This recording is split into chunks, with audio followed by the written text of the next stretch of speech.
সম্মানিত ভাইয়েরা আমার, এখন আপনাদের সামনে বক্তব্য রাখবেন আমাদের সম্মানিত বড় ভাই, বুদ্ধিজীবী, সজ্জন রাজনীতিবিদ জনাব অধ্যাপক আমির উদ্দিন সাহেব।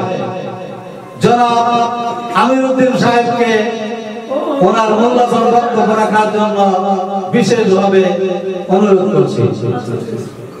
জামালপুর সচেতন নাগরিক ফোরাম কর্তৃক আয়োজিত 21-এর এই আলোচনা সভার সম্মানিত স্নেহপ্রতিম সভাপতি, প্রধান আয়োজক, আমাদের জামালপুরের জনপদের চেতনার এক ঠিকানা আমাদের খলিলুর রহমান লিটন ভাই, আমি এসে জানতে পারলাম এখানে জাতীয় নাগরিক কমিটির নেতৃবৃন্দ উপস্থিত রয়েছে। সকলের সাথে আমার গভীর জানাশোনা নেই, তবুও ভালো লাগলো। আমি মুগ্ধ হয়ে তাদের আলোচনা শুনছিলাম। আমি খুঁজছিলাম তাদের আলোচনা থেকে ইতিহাস বোধের প্রকাশ, বহিঃপ্রকাশ, কারণ ইতিহাস বোধ আমাদের সামনে চলতে সহায়তা করবে। তাই আজকের এই প্রজন্মের নতুন বাস্তবতায়, নতুন নেতৃত্বের প্রতিশ্রুতি জাতীয় নাগরিক কমিটির স্নেহভাজন নেতৃবৃন্দ, সদস্য, মহান আল্লাহ আপনাদের সকলের উপর শান্তি বর্ষণ করুন। আমি আমার সংক্ষিপ্ত আলোচনায় যাচ্ছি। বাঙালি জাতি আজকে বাংলাদেশে যারা আমরা বাস করছি তারা বাংলাদেশী এবং বাংলাদেশী বাঙালি, ভারতীয় বাঙালি, বাংলাদেশী বাঙালি, আরো যারা পৃথিবীর যে প্রান্তেই যারা বসবাস করছেন তারা বাংলা ভাষাভাষী, তাদেরকে আমরা এখানে বাংলাদেশী বলছি, বাংলাদেশী বাঙালি বলছি, ভারতীয় বাঙালি, পাকিস্তানি বাঙালি, যে যেখানে বাস করে তার পরিচয়ে পরিচিত হয়।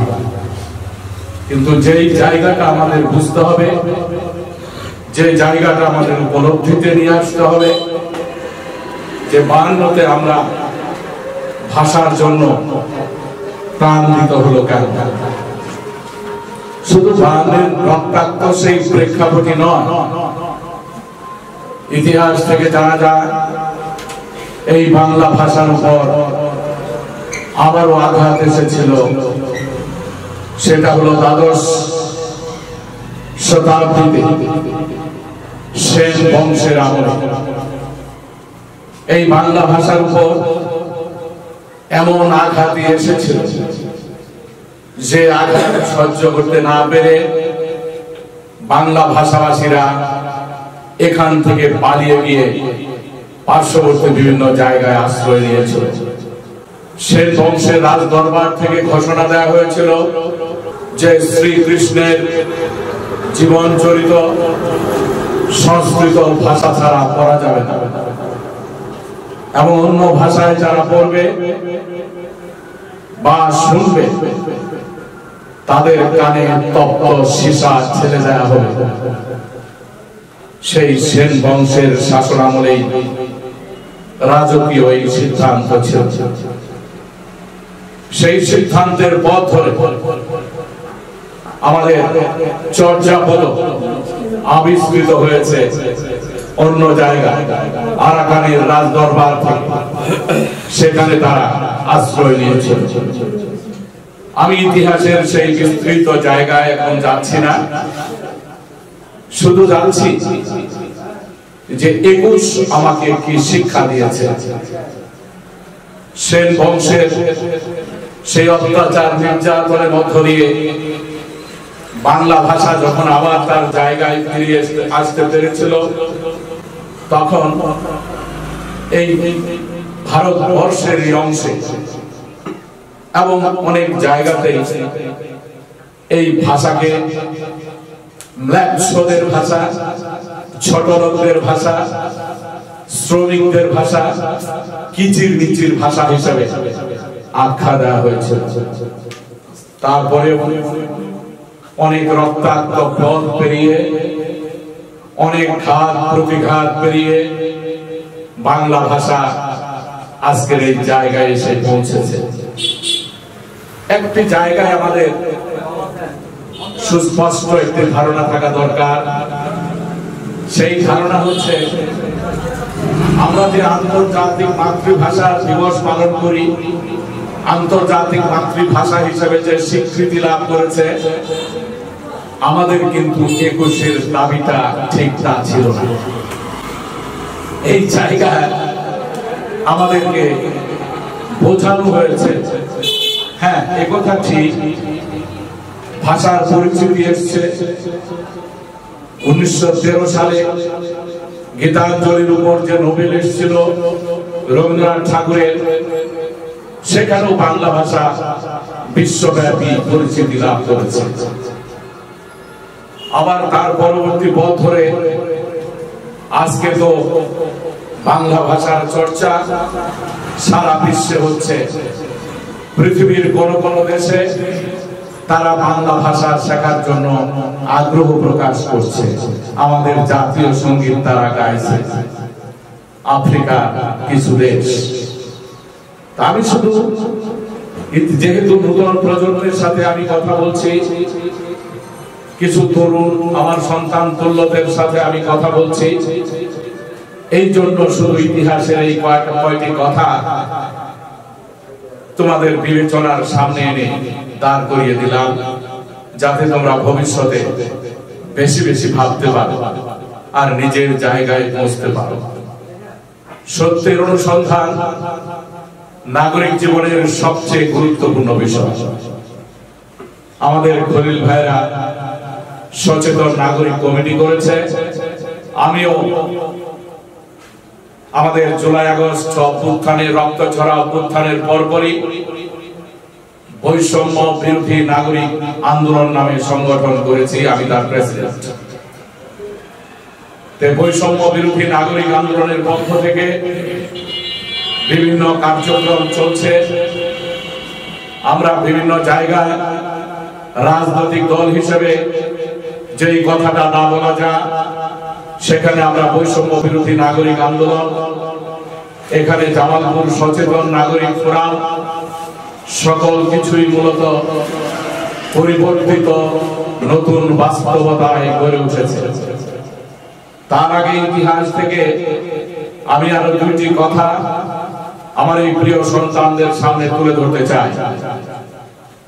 তা হচ্ছে, দীর্ঘ লড়াই সংগ্রামের পথ ধরে বাংলাদেশ সেই রক্তাক্ত প্রচ্ছদ পথ পেরিয়ে 56 সালে বাংলাদেশে যে সংবিধান প্রণীত হয়েছিল, সেই সংবিধানে বাংলা ভাষাকে রাষ্ট্রীয় অন্যতম ভাষা হিসেবে স্বীকৃতি দেওয়া হয়েছিল।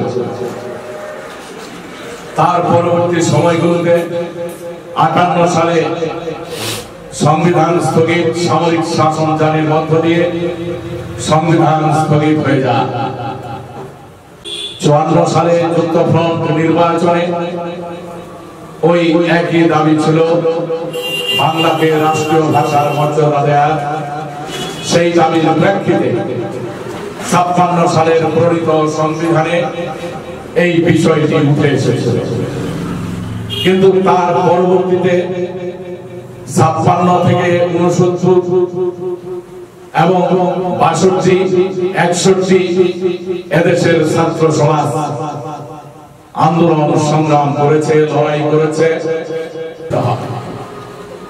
এইভাবে দীর্ঘ 190 বছর ওই ইংরেজরা শাসন শোষণ করছিল।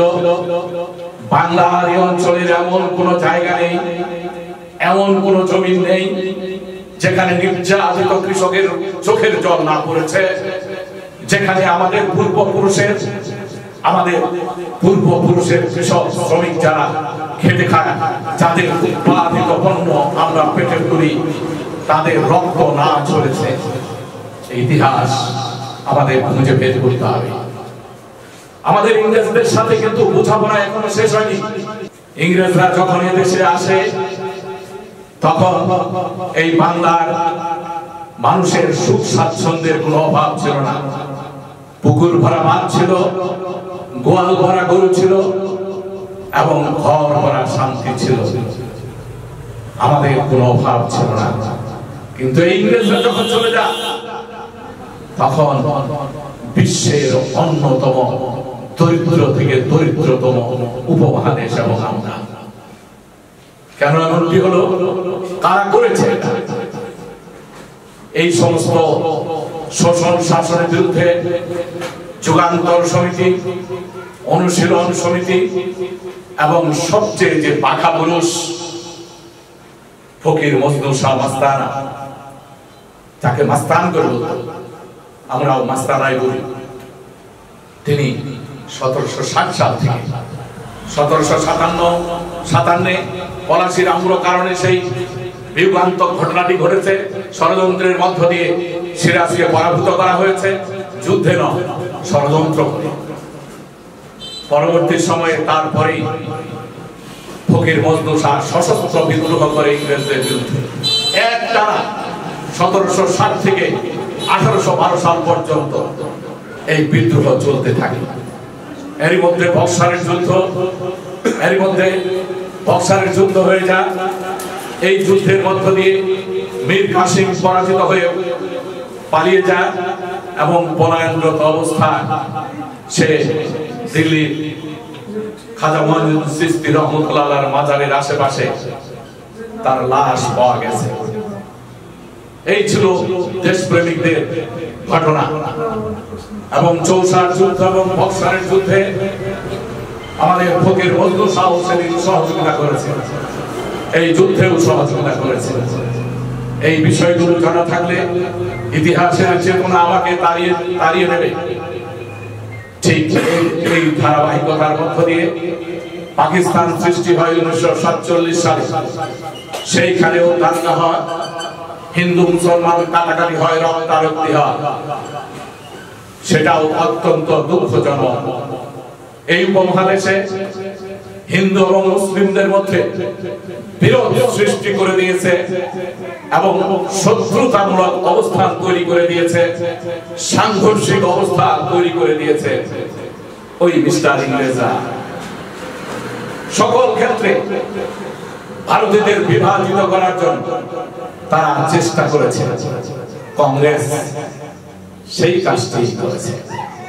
কংগ্রেস যখন দেখেছে, কংগ্রেস সৃষ্টি হওয়ার আগে আমাদের পাঞ্জাবের আন্দোলন, আমাদের তিতুমিরের সেই বাঁশের কেল্লা নির্মাণ, তারপরে 1855 সালে সাঁওতালদের সেই বিদ্রোহ, সাঁওতালদের 4টা ভাই ভৈরব চাঁদ, তারা কিভাবে প্রাণ দিয়েছে তার অনেক লম্বা দেহি। তারা নেংটি করে খালি গায়ে যুদ্ধ করেছে, তীর ধনুকে যুদ্ধ করেছে, লাশের পর লাশ পড়ে গেছে, কিন্তু তারপরেও সামনে থেকে সরে আসে না। এই চেতনাই ফুটেছে আবু সাইদের বুকে, এই চেতনাই ফুটেছে রিয়াদের কাছে, মুগ্ধদের কাছে। এইভাবে দীর্ঘ লড়াই সংগ্রামের মধ্য দিয়ে আজকে তোমাদের এই বাংলাদেশ। এর প্রেক্ষিতে যখন এই ঘটনাগুলো ঘটছিল, তারপরে আবার 1857-58 সালে সিপাহী বিদ্রোহ হয়। এই সিপাহী বিদ্রোহে সমগ্র ভারতবর্ষে ইংরেজদের বিরুদ্ধে আগুন জ্বলে ওঠে। আর এই সিপাহী বিদ্রোহের সূচনা করেছেন রজব আলী, একজন সাধারণ সিপাহী, একজন গরিবের সন্তান, একজন শোষিতের সন্তান। এই জায়গায় আমি এই কথাটি বলে রাখি, মনে রেখো, যুগে যুগে যত লড়াই হয়েছে, সংগ্রাম হয়েছে, প্রত্যেকটি লড়াই এবং সংগ্রামে এদেশের গরিব, শোষিত, বঞ্চিত, নির্যাতিত ঘরের সন্তানরাই জীবন দিয়েছে। কিন্তু দুর্ভাগ্য হলো আমাদের ক্ষমতায় যখন যায় তাদের কথা খেয়াল থাকে না। যেই শ্রমিক জীবন না দিলে যেই ছাত্র জীবন না দিলে, যেই ছাত্র শ্রমিকের রক্ত রাজপথে না ঝরলে কোন আন্দোলনের সফলতা আসে না। ক্ষমতায় যাওয়ার সময় তাদের সেই খেয়ালটা থাকে না। ক্ষমতায় যায় বাবারা, জীবন দেয় আরেকজন। এই বিষয়গুলো খেয়াল রাখতে হবে।